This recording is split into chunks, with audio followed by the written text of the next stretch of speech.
I am Ann Mason, and I'm your host for tonight. I'm a member of the program committee, and we are with the DC chapter of the National Railway Historical Society. So I welcome you to this presentation tonight. Tonight, I'm assisted by Jim Perry and Garen Goldsmith.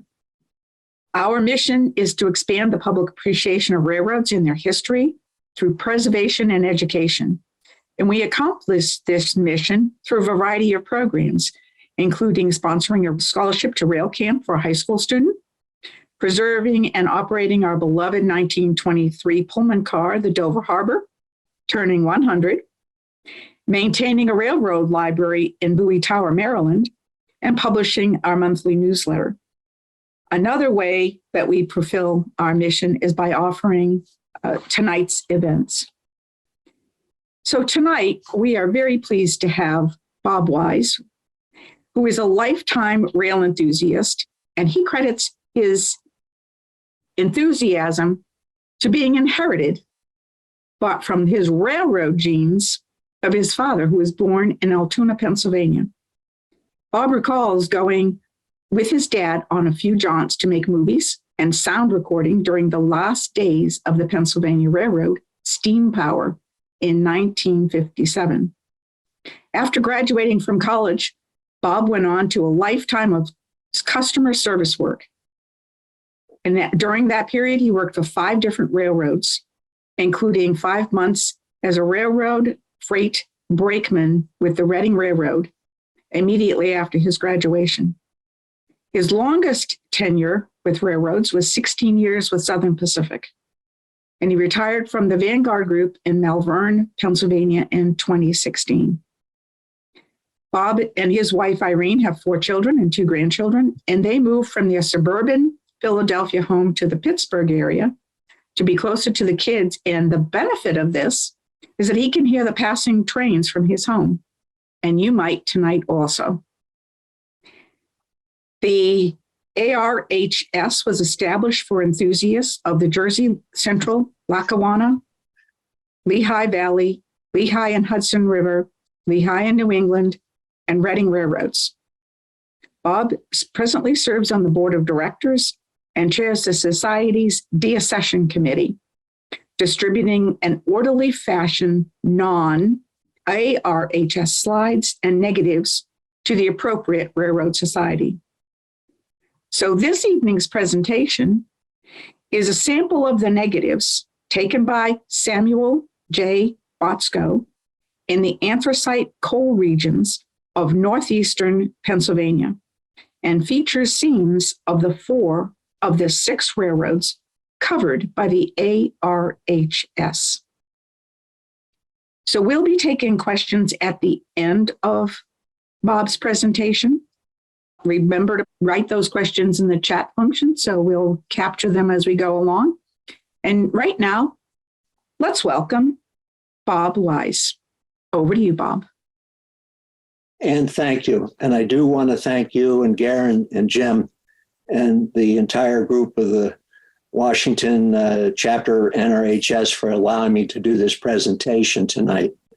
It's an honor to be doing a show like this for another group of rail enthusiasts. I will let you know that I did meet Ann on the Dover Harbor trip. It was the one of the big things on my bucket list to do, the Dover Harbor trip that went down to Roanoke in early October. And she is quite a salesperson.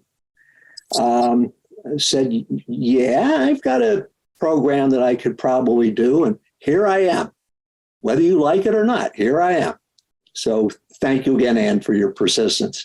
Oh, you're welcome. We're glad to have you here. Okay. All right. If anyone's interested in membership in the Anthracite Railroads Historical Society, you can visit our website at anthraciterailroads.org. $30 a year for 3 issues of our magazine and bi-monthly newsletter. I understand it's a real bargain by today's standards. It's a quality issue magazine. And we also have monthly programs like this online on the second Friday of the month. And yes, my home is located just opposite milepost 306.1 on CSX, the old B&O main line, between Cumberland and Pittsburgh. I'm about 25 miles from downtown Pittsburgh.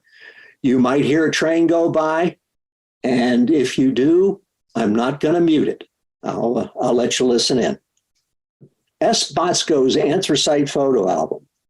Samuel J. Botsko was born, a senior, was born in Hungary in 1880. He emigrated to the United States and settled in 40 Fort, Pennsylvania, near Scranton, where he established himself as a tailor.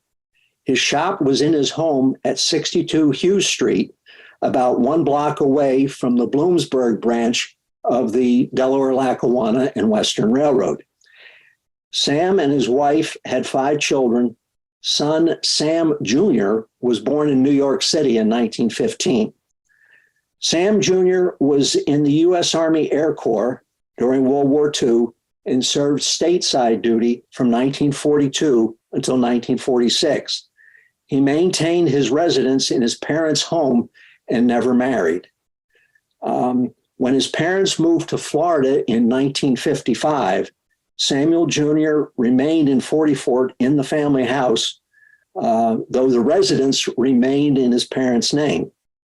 Samuel Sr. passed away in Florida in 1977. The home eventually deteriorated and was foreclosed on for taxes in 2007. Sam Jr. was in hospice care when he passed away in 2010. Photos that began appearing in Trains magazine starting in April 50, and there weren't very many of them, have the credit line reading simply S. Botsko. We didn't even know his first name. There's no distinction made between senior and junior, so the assumption is made that given their ages, Botsko Jr. was the photographer. Any other photographers from the Scranton and Wilkes-Barre area who might have known Sam Botsko are deceased.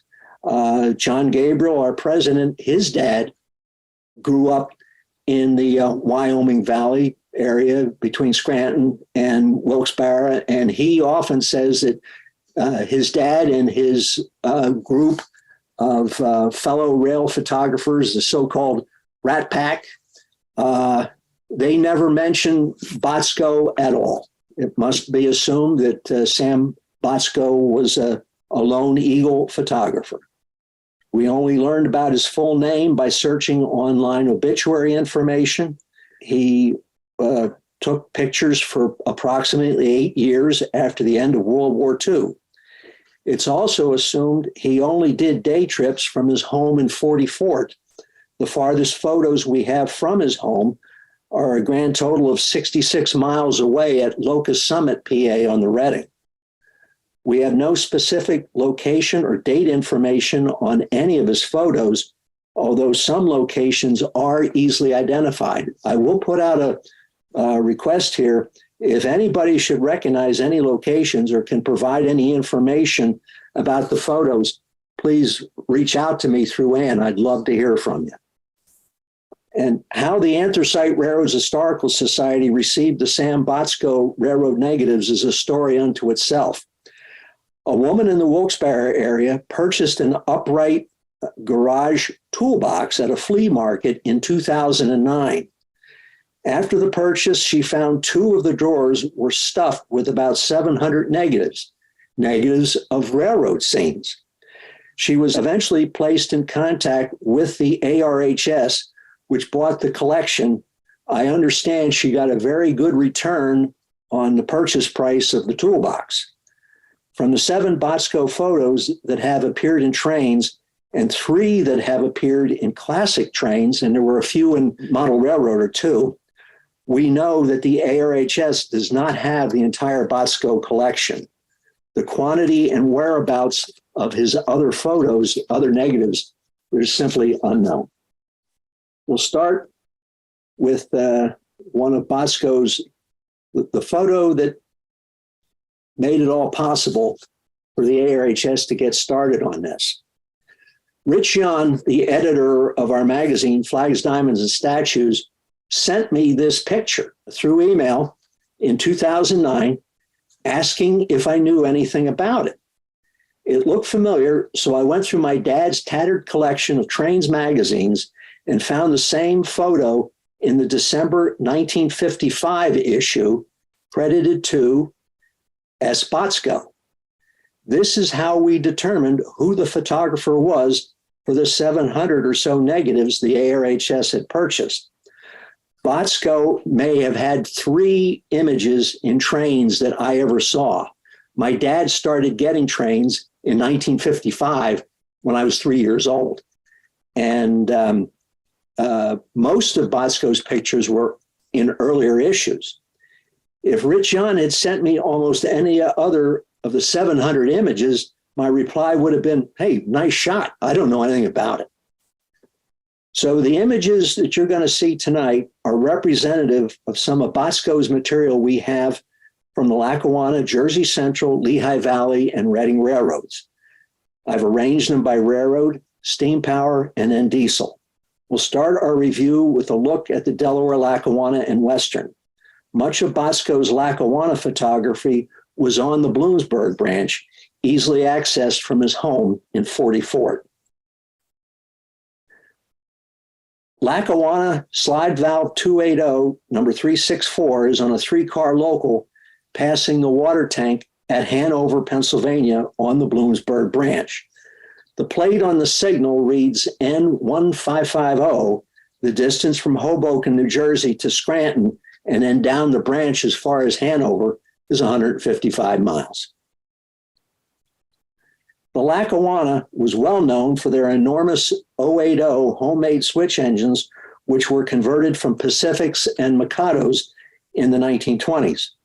Here, number 218 rests beside that same number 364 on the turntable tracks at Kingston.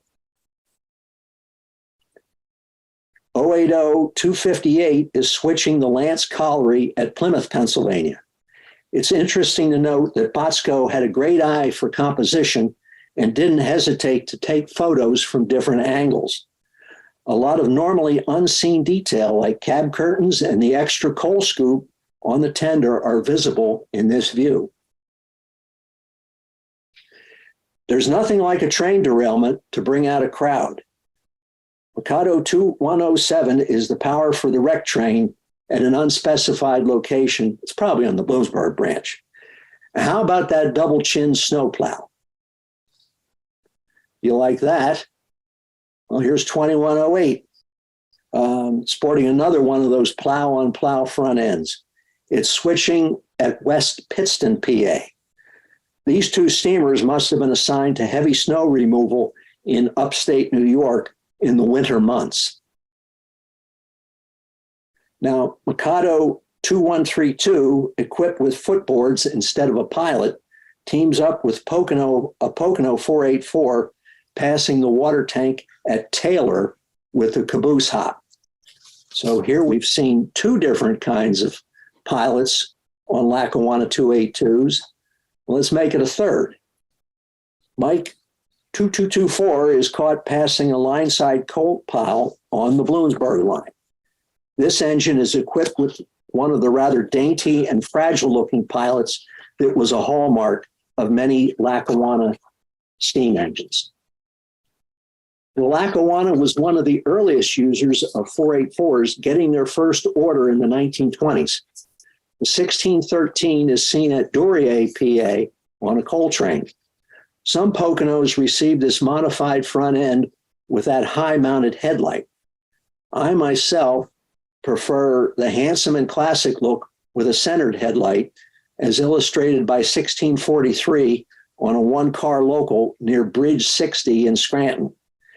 Those outside flared sandboxes were a nice touch, but the Lackawanna also went for wholesale removal of cylinder head covers on their big power in the 1940s, which didn't help cosmetically. Pacific 1118 handles a passenger train at Delaware. One of the most beautiful Hudson steam engines ever built, number 1151, leads an exhibition train on the Bloomsburg line at Pittston. The crossing with Lehigh Valley's passenger line to Wilkes-Barre is protected by this LV tower with its distinctive roofline in the background. I like how Botsko incorporated the billboard with King Midas enriched flour, the highest priced flour in America and worth all it costs. How pompous can advertising get? Fortunately for us, Botsko, unlike some photographers, was okay in shooting diesel-powered trains. Here we see FT 651 lugging a coal train west out of Scranton at Chinchilla, PA, on the climb to Clark's Summit. FTs could be found on both the front and rear ends of Lackawanna freights. Here, 652 gives a shove on a train leaving Scranton.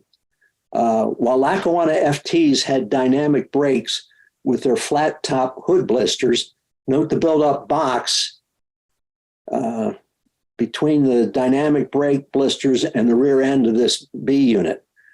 One theory is that this was a homemade winterization hatch, unlike those that any other railroad had.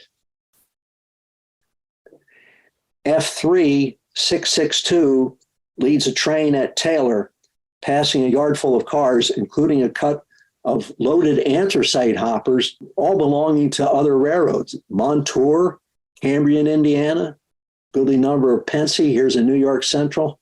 Also, 662 was the highest numbered of the Lackawanna F3s, and R2A units are numbers 663 and 664. Now, this scene at Chinchilla, PA, of an eastbound could easily qualify as a company publicity photo. F3s led by 621A rolled down the steep grade from Clark's Summit down to Scranton. A westbound manifest behind F3 661 and two GP7s is seen climbing the grade at Chinchilla. Basically, the photographer just turned in the opposite direction from the previous shot. Because there's GP7s in the consist, we presume that this was one of Botsko's later photos. We have not come across any photos with freight power newer than GP7s. And I liked that shot so much that I asked Sam to make another one there, and he kindly complied. He took this shot from a higher elevation. F7s led by the 634 are making the climb at Chinchilla. Down in the valley, we can see US Highway 11 and a billboard for the Hotel German. A coal breaker is seen in the distance, along with smoke from mine fires, underground mine fires that were quite common in the Wyoming Valley and all the coal regions during the time these photographs were being taken. Another GP7, number 960, has assumed the switching duties at the Lance Colliery, where an 080 had previously done the work. The Susquehanna River is seen in the distance. And our last look at the Lackawanna through the lens of S. Botsko ends with this beautiful shot of two E8s on the Phoebe Snow, presumably heading north out of Scranton. Another peculiarity of Sam Botsko's technique was that, right or wrong, legal or illegal, he wasn't afraid to stand on opposing tracks when taking photos. I might have done this when I was 20. I don't do this kind of stuff anymore. We can switch over now to Botsko's Jersey Central coverage, taking in an 080 Camelback switcher at an unknown location in the Scranton-Wilkes-Barre area. The hopper car carries CRP reporting marks instead of CNJ. We'll see numerous photos of this effort by the Jersey Central to avoid paying New Jersey taxes by registering equipment with ownership in Pennsylvania. Whoever said firing Camelback was hard work has never seen this photo. The engineer and presumably the fireman giving himself a sunbath on number 282, are looking north while switching at Franklin Junction near the big Jersey Central terminal at Ashley. Camelback 080, 289 is sandwiched between the caboose and its train of loaded anthracite hoppers, and the conductors just dropped off the caboose. Another location we would like to identify, especially since Botsko took a lot of pictures here. And here you see the reporting marks on the caboose, CRP. A very nice action photo of Pacific 811 climbing out of the Wyoming Valley with an eastbound passenger consist. The way the track was laid out, they had to go south from Scranton, over which would have been on the right, through Wilkes-Barre. They came down through this valley to Ashley, looped around, and then gained elevation to climb up this mountain to go east towards Allentown and Jersey City. When it came to freight on the Jersey Central, the steam power was the 282. Here we see number 892 with a train of coal hoppers in Wilkes-Barre. The wooden NJI&I boxcar carries a shop date of December 1947, which dates this photo as 1948 or later. Also note the single air tank mounted above the 892's pilot beam. Here, number 904 raises a nice plume of white exhaust as it passes the Gibbons Brewery in Wilkes-Barre. Now, this Mike doesn't have any air cylinder over the pilot at all. This helps illustrate the claim made by many rail enthusiasts from that era that steam power had individuality, while diesels were all the same under the paint. 282-905, bell caught on the upswing, leads a short freight somewhere north of Ashley and south of Wilkes-Barre. Possibly the stack and the twin spires would help identify this spot. There must be heavy grades ahead because the 905 has a helper on the rear. And that plume of white exhaust was from the 933 helping out as a pusher. We've seen a number of Botsko photos on the Jersey Central where trainmen are looking out the side windows of their NE class cabooses. This going away shot of the 933 shows it to be at that CNJ mystery location. One wonders if this is the Botsko mobile off on the side. I tried enlarging the photo to obtain a date on that license plate, but was unable to read it. A very nice low angle shot of Mikado 909 in helper service on the eastbound climb out of the Wyoming Valley. Here's a favorite shot of mine. The 926 comes off the branch at Franklin Junction, leading an eastbound interchange drag from the Wilkes-Barre Connecting Railroad Yard at Buttonwood. The Wilkes-Barre Connecting was a paper railroad jointly owned by the Pennsylvania and the Delaware and Hudson. Here's a going away shot of the 926 as it heads towards the yard at Ashley, which is just around the bend. Someone has scrawled "Hold at Ashley" on the rigging of the actual freight, not the car. And here's a mystery for you. Anyone know what railroad had the reporting marks CTSE? I confess I had to look it up. This old style Milwaukee Road Herald might be a clue. Hats off to anybody that knows this. Stands for Chicago Terre Haute Southeastern. It was the Milwaukee Road from Chicago going into the Indiana coalfields. A scene that shows the drama of steam power. Mikado 927 ducks under the Lackawanna at Scranton with an eastbound freight made up of interchange traffic, a lot of which came from the New York, Ontario, and Western. The 927 is equipped with yet another variation of air tanks. Note the smaller twin cylinders under the smoke box and above the pilot beam. Mikado 917 is captured outside the Penobscot train order office in the company of its eventual successor, F3 number 51, as it switches the yard. After 917 backed into Penobscot Yard, Botsko had an open view of the 51 heading up an ABA set of cab units. Steam Power just didn't want to roll over and die. Another 2A2 slides by the 51 at the Penobscot train order office with a westbound freight. The 51 is seen again, this time in the summer, as it leads its eastbound manifest through a cut at a location called Solomon's Gap. The Jersey Central had 10 F3 units. It's just a coincidence that all the Botsko shots I selected for CNJF units featured number 51. Now here's a 2-unit set of Baldwin Babyface cab units with the Three Stooges serving as the head end crew. If you look real hard, there's even a fourth stooge up in the cab. And they're leading a 282 on an eastbound.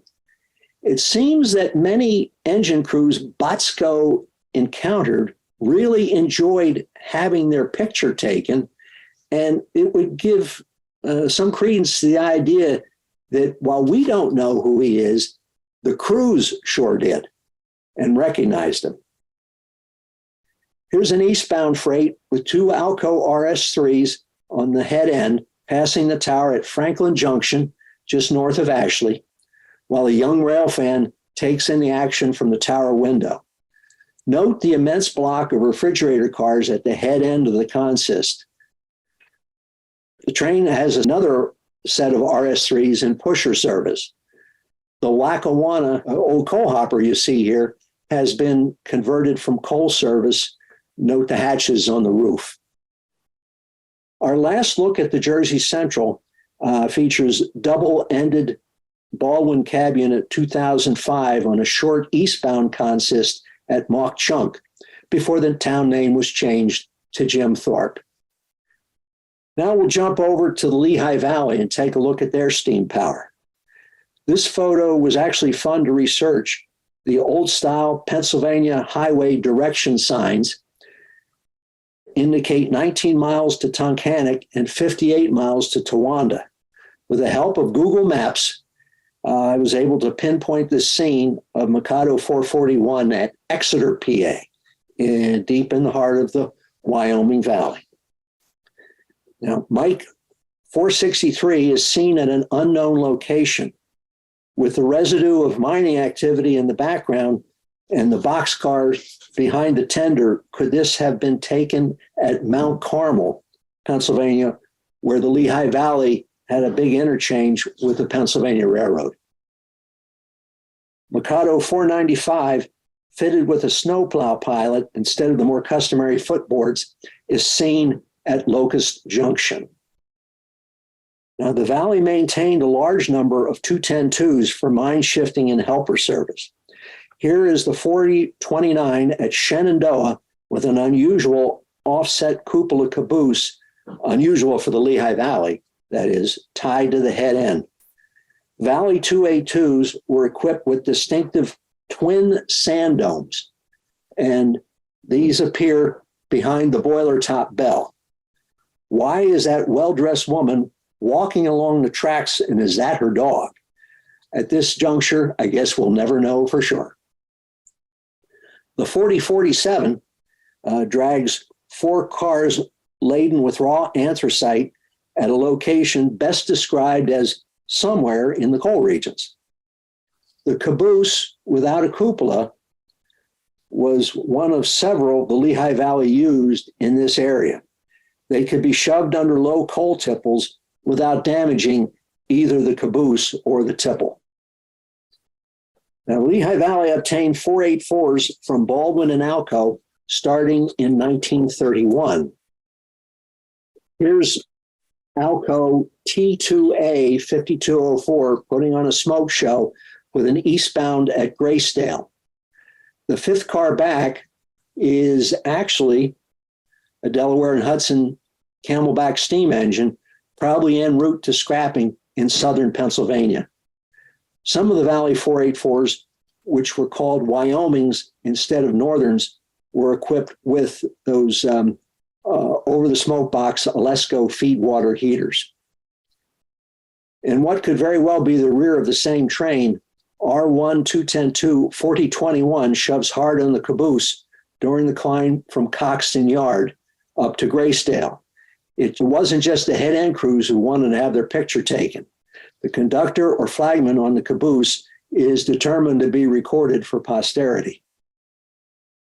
A Baldwin-built T1A Wyoming, number 5108, passes milepost 172 with an eastbound passing under what's today's Pennsylvania Highway 315 in Jenkins Township near Laughlin, PA. This engine has a smoke box mounted bell, but no Alesco feedwater heater. The Valley also had Wyomings, which could be best described as bald. The 5207, seen at an unknown location, lacks both the Alesco feedwater heater and a bell. T2B 5211 came from a later batch of 484s that the Valley obtained from Alco. This group featured box poke drivers. A number of Botsko photos were taken at this unknown location.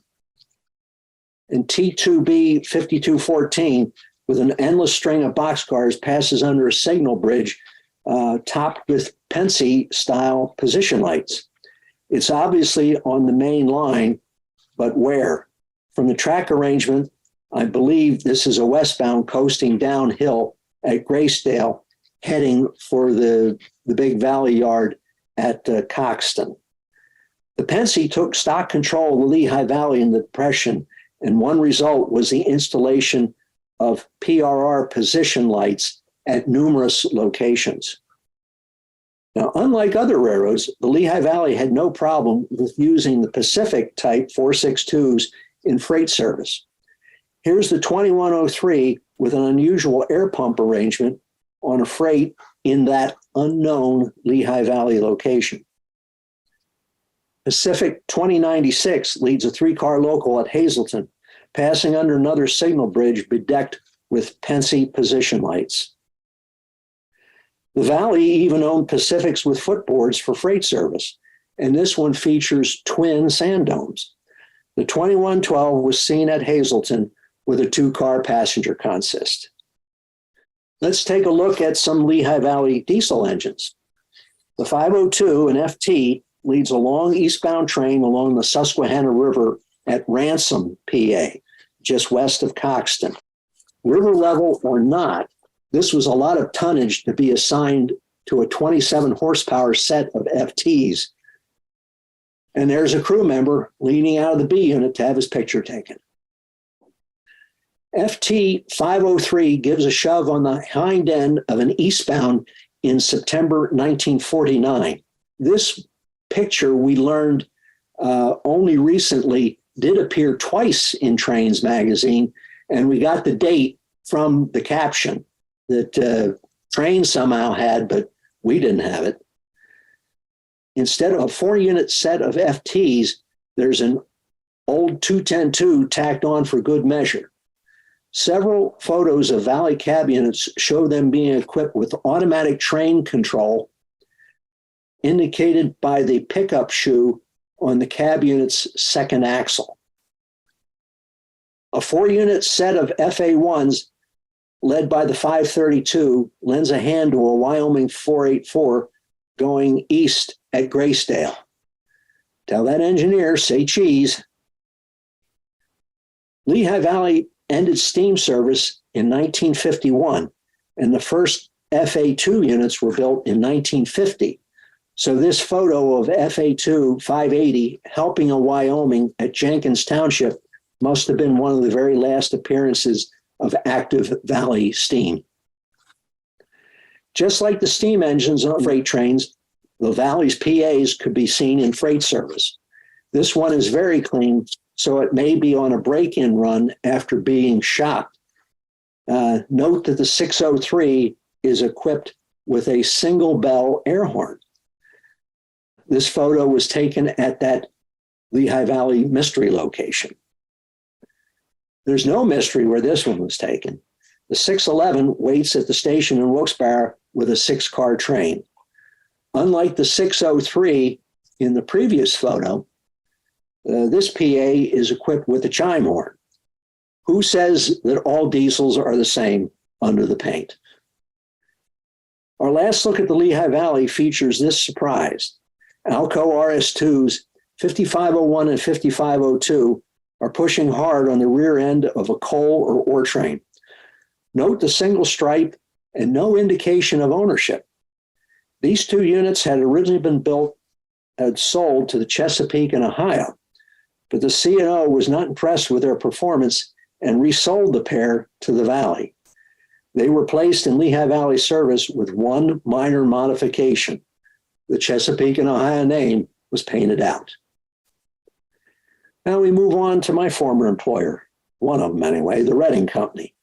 Sam Botsko traveled down to the southern anthracite coal fields and got a large variety of Reading steam power. One of the many 280s he saw was 1654, leaving a very smoky terminal with a caboose in tow. The highway, water tower, light tower, and peculiar Reading train order signal are in St. Clair, Pennsylvania. There's a lot of work for this local to do on the east side of Pottsville, Pennsylvania. Consolidation 1964 has the work today. The Tuscarora branch to Tamaqua heads around the curve in the distance. The boxcar in the distance is a Western Maryland boxcar with a speed lettering that was introduced about 1953. So this photo would have been taken in the very last days of active Reading steam operation before the Iron Horse rambles. And here's a photo that could be described as atypical of the Reading. Consolidation 1973 pushes a caboose and two empty hoppers back towards an unseen coal loader at St. Clair while passing a man-made mountain of mine tailings. The Reading's Baldwin I-10 class 280s were some of the largest of this wheel arrangement ever built. Their boilers were so large that 30 locomotives of this class were used to construct the T1484s, the 2100s, starting in 1945. 2007 smokes it up, leaving Tamaqua with a batch of empty hoppers heading back to the mines. Mr. Botsko saw very few Reading T1484s because the 2100s did not venture into the coal regions very often, and Sam apparently didn't venture out of the coal regions at all. Here's the 2105 with a short freight passing a man and a little boy. That house would have been a prime real estate for a railroad enthusiast, but does anyone know where this shot was taken? The Reading operated a fleet of massive 2880s and used them almost exclusively in the anthracite coal regions. Here's the 1829 on a coal train at that same location in the previous photo. Here's 1811 at an unknown location. Details to note here are the auxiliary water tower and the massive head-end cylinders. These engines were originally delivered by Baldwin as compound 2882s. Over time, the Reading changed them to single expansion engines and removed the trailing truck. Something's missing on engine 2880-1819. This engine carries a higher headlight and has no air pumps suspended on the smoke box. This was the original look for all the Reading mallets. Air pumps on the smoke box was a modification begun in the 1940s. An actual Reading Railroad stock car. Why would the Reading have owned any stock cars? They weren't big in the cattle business. The maintenance stencil for December 1947 on the 19038 suggests this scene was 1948 or later. The steamer is the 1829 and it's pushing hard, but we don't know where this picture was taken. A guess is westbound out of Tamaqua. Now, this page was copied from an article in Trains magazine written by Bert Pennypacker. It offers a comparison of the front ends of Reading 2880s with and without the smoke box mounted air pumps. The photo on the left was taken by our elusive Mr. Botsko. We do not have the negative for this shot in our collection. The Reading had a fleet of massive 210-2s that were suitable for fast freight and for heavy lugging in the coal regions. Baldwin built 3012 could be getting ready to leave St. Clair. The highway, water tower, and light tower we saw in an earlier photo appear again. The 3014 puts on a smoky show while assembling a train at St. Clair. Note the brakeman on the ground about 15 cars back. The waterway on the right appears in a number of Botsko photos at St. Clair. Now, this shot is definitely not St. Clair. The landscape has been turned upside down by coal mining, so there's almost nothing to help indicate where this photo was taken. Number 3015 is pushing hard on anthracite loads. Baldwin 3019 digs in to get a coal train moving from what I believe is St. Nicholas, Pennsylvania. Botsko was there to see the 10 homemade G3 Pacifics the Reading rolled out in 1948. The 211 is leaving Tamaqua with the 6 cars of the King Coal bound for Shamokin. G3 214 is at Mahanoy City and it's being inspected by a family out for a stroll. The letters GS on the pilot beam indicate the engine is assigned to the Green Street Engine House in Philadelphia for servicing. And this train is headed for Philadelphia. Reading FTs 250A and 250B pull 2 cabooses along the massive yards at St. Clair. And while diesels have started appearing, steam power is still to be seen, as indicated by that massive smoke plume in the distance. In our collection of Botsko negatives, we only have a small number of Reading diesel-powered freights. The 265 was an F3 built in 1948, and from ground level is identical to the F7 units that were delivered in 1950. And could that be the Botsko mobile in the background? A shiny 266, the first of the F7s, pauses at Locust Summit while cutting out and adding cars. From that plume, you can see steam power is still working. An ABA set of F7s is on a mixed train consist somewhere in the coal regions. There's that waterway on the right side again, so this must be at St. Clair. And here's our last look at the Reading. Another 3-unit set of F7s is deep in the coal regions. Unfortunately, those billboards along the highway were too far away to provide any clues as to where this photo was actually taken. And the mountains of anthracite coal waste are everywhere in the coal regions, making it hard to nail it down.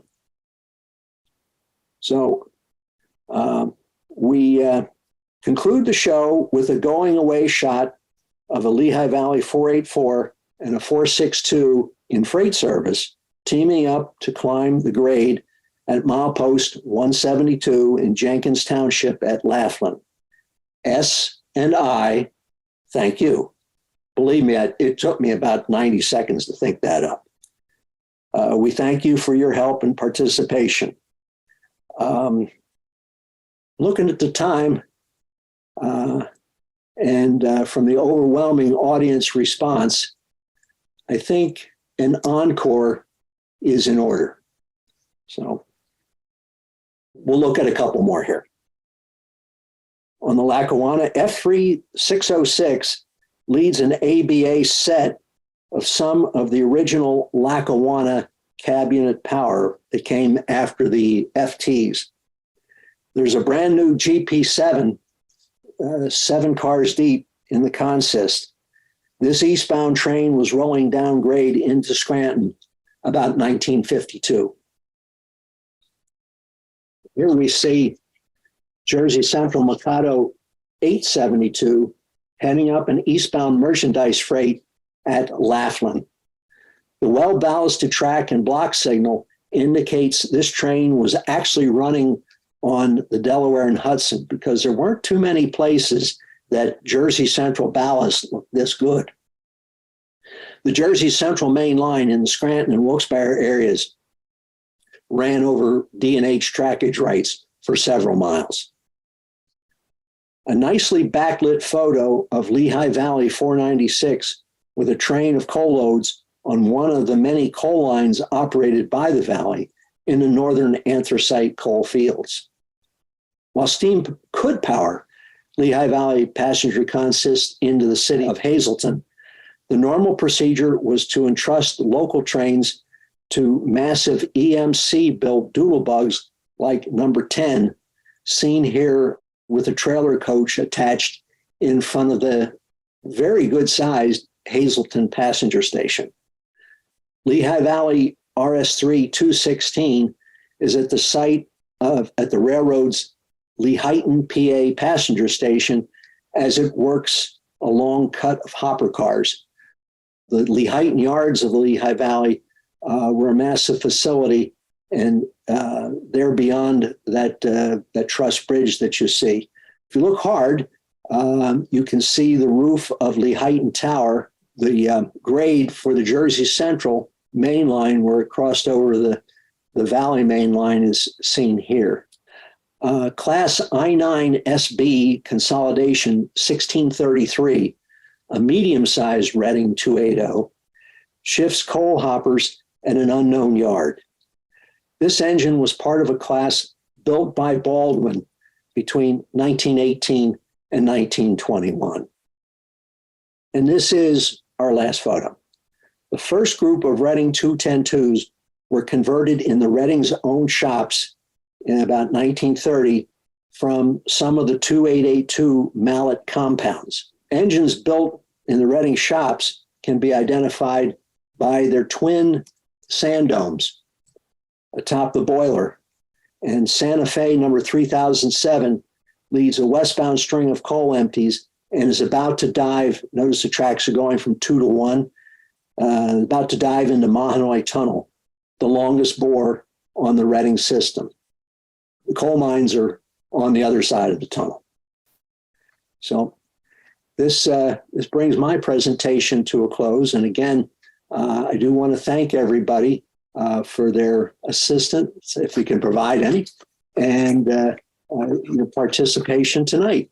And I hope you really enjoyed it because I enjoyed sharing it with you. And I give it back to you. Thanks, Bob. Those were terrific pictures and a wonderful memory down the lane of railroad history. We've got at least one person in the audience who was born in Wilkes-Barre and said that this really brought back a lot of great memories of the end of steam in Wyoming Valley. So thanks very much for that really wonderful presentation. Well, that's great. If there was any locations that he recognized that I did not, I'd love to hear from him. Great. Well, I think that you're getting lots of chatter about the fabulous quality of these really wonderful images. So I'm just wondering if you or John and the society have any inclination to do a book or make some way of documenting these photographs that we might all enjoy. Well, it's taken a long time to get it even this organized, solely because when you inherit a collection of 700 negatives, and fortunately they're all in the glassine sleeves, but there's no information on about any of them. And being historians, we like to be able to say, this is where it is, and this is when it was. And we were just fortunate enough to find out who took them. So we're still working on that. And this is why I'm consistently asking for people, you've got input, let us know. This is a joint effort for everybody. Maybe we can get to that sometime in the future. So many photos that we have of his right now, nice photos, where? The picture, the introductory picture that was at, I said the Lehigh Valley at Shenandoah, there was no identification on that. I only knew that because I happen to remember that picture from Trains Magazine. Great. John, do you have any remarks about the future for these negatives and for possibly having us all enjoy them in some way? Sure. I'm just saying, John is the president of the Anthracite Railroad Historical Society. So welcome, John. Thank you. Yes, definitely. We as ARHS, we have about 5 strategic vectors of activity, and one of them certainly is archival presentation of Anthracite Railroads images and documentation. So in the present and historically, our flagship publication, Flags, Diamonds, and Statues magazine, roughly published 3 to 4 times a year, we pull from all of the collection that we have in our possession. So we have negatives such as you saw tonight from Sam Botsko. We also have extensive collections from Dave Augsburger, Dick Samsel, and many others who've tithed their collection to us or granted us scanning access. So our FD&S magazine is replete with images such as you've seen here tonight. We also have created other publications pulling from the same type of resources. An example was a book that's currently available on our website called the Jersey Central Pennsylvania Division book. It's a softcover book. It's $30, and it covers the Jersey Central from Phillipsburg, New Jersey, Easton, all the way to its terminus in Scranton. Illustrated with photographs like you've seen here today, with track diagrams, maps, etc. So we try to get into publication as many of the photographs that we have. But in all honesty, the collection we have far out stretches our ability to even publish what we can. So archiving is a big part of our organization. We have people, members, volunteers scanning for us. And the more we can get digitized, the more we can do shows like this or put things into publication. So if you're interested in any of our publications, you can go to the ARHS website. Just Google Anthracite Railroads Historical Society. You can go to the online store, and in there you can find copies of the book I mentioned. You could order it online if you're interested. Our FD&S magazines are all out there on the website as well. And you can go through by issue, you can see what's in there. So this is a lifetime of work that we have, and we are continually creating new books. And as Bob mentioned, a lot of it comes down to the volunteers. We have no paid staff. So we have a lot of very engaged volunteers looking for more, and just people scanning and looking at negatives often help us put together a show like this and to be able to bring it to folks like yourself and others. So all of us who are involved have a great passion for the organization, digitizing archives, working on equipment, bringing everything we possibly can to the forefront. We have, at last count, 1,040 members, and we're always looking to grow that, and more importantly, to get more volunteers to help us, to help augment the work like Bob has done here, right? This took Bob quite a while to put together, and we can sit here and enjoy this for an hour and ask for more, but there's probably a couple hundred hours worth of work in every hour of presentation. So there is certainly, if you have time available and you have interest, please join us. And we have almost endless resources like this to go through and help us catalog. So that was a great question, Ann, and it allows us to invite people to join our group and help out with this kind of work. Well, thank you very much. So, Bob, wonderful presentation, great photographs. John, thanks for joining us and giving us some context and introducing the ARHS to us. And we're going to close our show. And just to remind you that this presentation will be uploaded onto our DC NRHS YouTube channel. If you liked it, recommend it to your friends and come back for another presentation. And so to all of you who have attended tonight, tell your friends, but thanks for attending. Enjoy all of the holidays to come, and best wishes to all of us, and join us again. So with that, we'll give everybody a very fond good night.